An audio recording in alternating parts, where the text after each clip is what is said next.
Hello mga katinderela, for today's video, samahan niyo naman ako magluto ng ginataang saba. Ang tawag niya sa Bicol sa amin is pakro.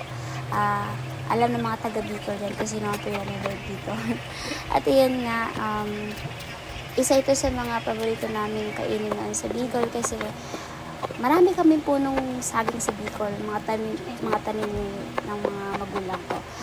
At itong saging na ito, mga tinderela, is galing pa itong Pangasinan. Nang umuwi si mama, may dala siyang saba. So, ito talaga yung gustong-gusto nilang pinapadala kay mama dahil nga ito nga paborito namin gawin, gata.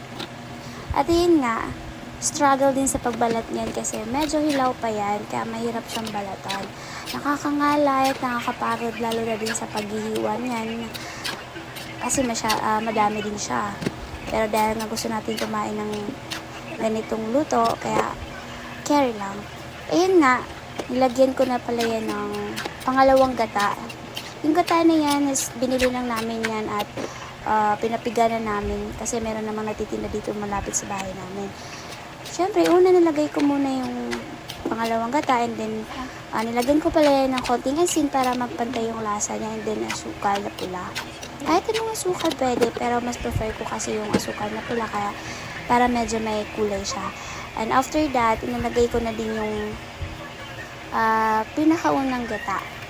Bali, 2 nyug po yung binili ko dyan para mas masarap at mas malasa. Ayan nga, mekos-mekos lang tayo dyan. Try nyo to, napakasarap nito talaga. Babalik-balikan yung lutuin, mga tinderela.